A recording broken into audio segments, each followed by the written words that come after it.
ولیوں کی صحبت میں بیٹھ جاؤ، رب ذوالجلال ولی بنا دیتا ہے۔ اور یہ تو صحبت کی بات تو بڑی ہو گئی، صحبت کی بات تو بہت بڑی ہو گئی۔ ایک شخص تھا جو بہروپیہ تھا، وہ الگ الگ حلیے بناتا تھا۔ ایک دن بادشاہ کے دربار میں حاضر ہوا، عرض کرنے لگا کہ بادشاہ سلامت، میں بہروپیہ ہوں، الگ الگ لباس بدل لیتا ہوں، انداز بدل لیتا ہوں، مجھے آپ پہچان نہ سکیں گے۔ بادشاہ نے کہا اگر پہچان لیا تو، کہ پہچان لیا تو دوبارہ کوشش کروں گا۔ وہ کہنے لگا اگر نہیں پہچانا تو، بادشاہ نے کہا انعام سے نواز دوں گا۔ وہ گھر چلا گیا۔ چند مہینوں بعد ایک حکیم بن کر بادشاہ کی بارگاہ میں آیا، دربار میں پہنچا اور بادشاہ سے کہنے لگا بادشاہ سلامت، آپ کو فلاں فلاں فلاں بیماریاں ہیں، یہ تکلیف ہے، وہ تکلیف ہے۔ بادشاہ سلامت نے پہچان لیا، بلایا ادھر آؤ، یہ لو کرایہ، دوبارہ آنا، دوبارہ آنا۔ کہا مطلب؟ کہا میں پہچان لیا، تم وہی بہروپی ہو جو پہلے آئے تھے۔ 2-3 سال گزر گئے، وہ پھر آیا، اس بار تاجر بن کر آیا۔ جس بادشاہ کی وہ جو علاقہ تھا اس شہر کے اندر اس نے تجارت کی چند دن، پھر سپاہیوں کی مدد سے وہ بادشاہ کے دربار میں پہنچ گیا اور جا کر بادشاہ کو کچھ تحفے تحائف پیش کیے۔ بادشاہ نے اپنے پاس بلایا اور پھر کچھ روپے دے کر کہا جاؤ یہ کرایہ تمہارے آنے جانے کا، میں نے تمہیں پہچان لیا۔ وہ شخص پھر چلا گیا۔ تقریباً 10 سال کا عرصہ بیت گیا، 10 سال کا عرصہ بیت گیا۔ ملک کو جنگ کرنے کی نوبت آئی تو بادشاہ نے سوچا اب چلو جنگ پر چلتے ہیں، جہاد پر چلتے ہیں۔ بادشاہ جہاد پر نکلا، جنگ پر نکلا۔ ایک راستے سے گزرا تو دیکھا ایک پہاڑی پر بڑی بھیڑ لگی ہوئی ہے، لوگ جوک در جوک جا رہے ہیں۔ بھئی کیوں جا رہے ہو؟ کہاں وہ ایک اللہ کا ولی بیٹھا ہوا ہے، ایک اللہ کا برگزیدہ بندہ بیٹھا ہوا ہے۔ عالم یہ ہے کہ وہ جس کے لیے دعا کرتا ہے فوراً اثر ہو جاتا ہے۔ اپاہج جائے تو چلنے لگتا ہے، اندھا جائے تو دیکھنے لگتا ہے، بہرا جائے تو سننے لگتا ہے۔ بڑی کرامت والا بزرگ ہے۔ بادشاہ نے کہا چلو جنگ کو جا رہے ہیں، بزرگ کی دعا لے لیتے ہیں۔ وہ بادشاہ پہاڑ پر چڑھا اور اس بزرگ کی بارگاہ میں حاضری دی، اس کی دستبوسی کی، نذرانے پیش کیے اور عرض کی حضرت دعا فرما دیجئے۔ بزرگ نے ہاتھ اٹھائے، کہا مولا اس تیرے بندے کو تیری حکومت کو آگے بڑھانے کے لیے ترقی عطا فرما، جنگ میں کامیابی عطا فرما۔ جب بادشاہ دعا کرا کے جانے لگا تو اس شخص نے آواز دی رک جاؤ، بادشاہ رک جاؤ۔ بادشاہ نے کہا بھئی کیا ہو گیا حضور، کیا معاملہ، کوئی گستاخی؟ کہا کوئی گستاخی نہیں، مجھے پہچانا نہیں آپ نے، مجھے پہچانا نہیں آپ نے۔ بادشاہ نے کہا نہیں، کون ہے آپ؟ کہا میں وہی بہروپیہ ہوں جو آپ کے دربار میں آیا کرتا تھا۔ کہا تو پھر جب بہروپی ہو تو تمہاری دعا میں تاثیر کیسے آئی، تمہاری دعاؤں کے اندر تاثیر کیسے آئی، یہ لوگ شفایاب کیسے ہو رہے ہیں؟ اس نے کہا حضور بنا تو بہروپیہ ہی تھا، لباس پیروں کا اپنایا تھا، پہنا تھا، سر پہ تاج لگایا تھا، اللہ کے ولیوں سا لباس پہنا، لوگ ولی سمجھنے لگے اور مجھے پیار کرنے لگے، مجھ سے دعائیں کروانے لگے۔ دل میں آیا کہ جب ولیوں کا لباس پہنا ہے تو اتنی عزت مل رہی ہے، اگر اللہ کا ولی بن جاؤ تو معاملہ کیا ہوگا۔ دل کی دنیا بدل گئی، اس دن سے یہیں بیٹھ کر عبادت کر رہا ہوں۔ تو بندہ لباس پہن لے بزرگوں کا تو بزرگ بن جاتا ہے۔ صحبت تو بڑی بات ہے۔ ایک شخص پوچھنے لگا، اس نے مجھ سے کہا حضور حضرت مرید ہونا فرض واجب ہے کیا؟ میں نے کہا فرض واجب تو نہیں۔ کہا پھر؟ میں نے کہا جس طریقے سے استاد ظاہری چیزوں کو سکھاتا ہے، ظاہری تربیت کرتا ہے، اگر باطن کی تربیت کروانا چاہو تو کسی بزرگ کا دامن پکڑ لو، کسی بزرگ کا، اللہ والے کا دامن پکڑ لو، وہ تمہارے باطن کو آراستہ کر دے گا۔ وہ پوچھنے لگا کیسے؟ ابھی شجرے کے اندر ایک نام آیا، میرا دل خوش ہو گیا، مجھے وہ واقعہ یاد آ گیا۔ ابو الحسن بصری، سلسلے کے بزرگ حسن بصری،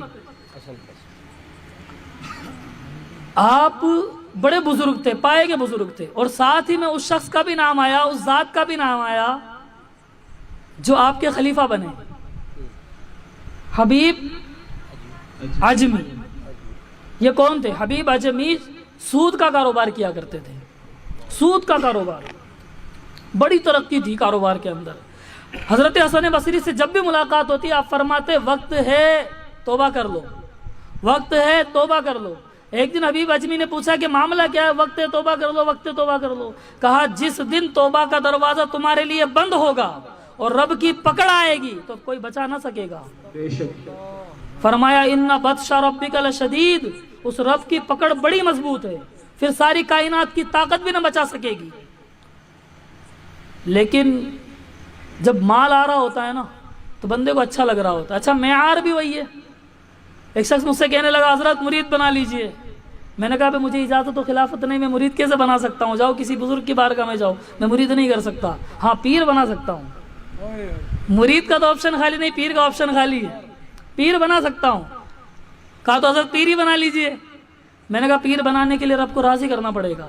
آپ رب کو راضی کر لو, میں آپ کو اپنا پیر بنا لوں گا. کہا رب راضی کیسے ہوگا؟ وہ کہنے لگا رب تو مجھ سے راضی ہے پہلے سے ہی. میں نے کہا کیسے؟ کہ رب نے کتنی دولت عطا کی ہے, دیکھیے اتنی دکانیں, اتنے مکان, اتنی اولاد, سب کچھ تو ہے میرے پاس. مطلب آج رب کی رضا کی دلیل جو ہے وہ مال و دولت بن گیا. لوگ سمجھتے ہیں میرے پاس مال و دولت ہے تو رب مجھ سے راضی ہے. وہ بھول جاتے ہیں کہ رب نے چھوٹ دی ہوئی ہے کہ کر لے جتنی غلطیاں کرنی ہے, تجھے مہلت ہے, تجھے مہلت ہے, ایک دن آئے گا جب ختم ہو جائے گا. میں نے کہا رب جس سے راضی ہوتا ہے اسے وہ آنکھیں عطا کر دیتا ہے جو رب کی یاد میں روتی ہے. رب جس سے راضی ہوتا ہے اسے وہ دل عطا کر دیتا ہے جو رب کا ذکر کرتا ہے. جب رب کسی سے راضی ہوتا ہے تو اس کی پیشانی میں سجدے کا نور عطا فرما دیتا ہے. سبحان اللہ, سبحان اللہ. حبیب اجمی نے کہا کہ معاملہ تو اچھے چل رہے ہیں. ایک دن گوشت خریدا, گھر پہنچے, بیوی کو دیا پکا دیجئے. سالن پکانے کے لیے بیوی نے جیسے ہی گوشت ہانڈی میں ڈالا وہ سب کا سب خون ہو گیا, سارا کا سارا خون ہو گیا. جلدی سے آواز دی, حبیب جلدی ادھر آئیے, میرے سرتاج ادھر آئیے, بچوں کو بھی لے کے آئیے. آئیے, آپ نے بہت خون چوسا ہے قوم کا, آپ بہت خون پیتے ہیں لوگوں کا, آج ہم سب بیٹھ کر یہ خون پیئیں گے. حبیب اجمی پریشان ہو گئے. ان کو حسن بصری کی وہ بات یاد آ گئی کہ کہیں وقت مہلت ختم تو نہیں ہو گیا. وہ رونے لگے, بلکنے لگے, توبہ کرنے لگے اور دوڑتے دوڑتے حضرت حسن بصری کی بارگاہ میں جانے لگے. حسن بصری کی خانقاہ کے باہر کچھ بچے کھیل رہے تھے. جیسے ہی حبیب اجمی کو دیکھا تو کہنے لگے دور ہٹ جاؤ, دور ہٹ جاؤ, یہ بہت بڑا سود خور ہے. کہیں ایسا نہ ہو کہ اس کا سایہ ہم پر پڑ جائے اور عذاب الہی میں ہم لوگ بھی گرفتار ہو جائیں. حبیب اجمی کے دل کو بڑی ٹھیس پہنچی. مولا تیری مخلوق مجھ سے اتنی نفرت کرتی ہے.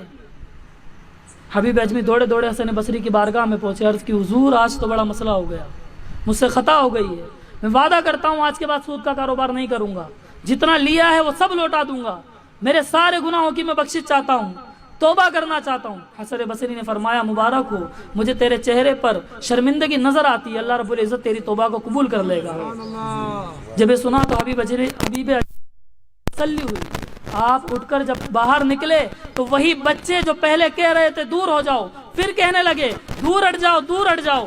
انہوں نے پوچھا اب کیا معاملہ ہے؟ کہا ہمیں ڈر ہے, اللہ کا ولی جا رہا ہے, کہیں ہمارے قدموں سے اٹھی گرد نہ چلی جائے. تو جب بندہ توبہ مضبوطی سے کر لیتا ہے تو اللہ رب العزت اسے اپنی ولایت عطا فرما دیتا ہے. رب نے فرمایا یا ایھا الذین آمنوا اتقوا اللہ, ایمان والو اللہ سے ڈرو, وکونوا مع الصادقین, اور سچوں کے ساتھ ہو جاؤ. مولا سچوں کے ساتھ ہونے سے کیا ہوگا؟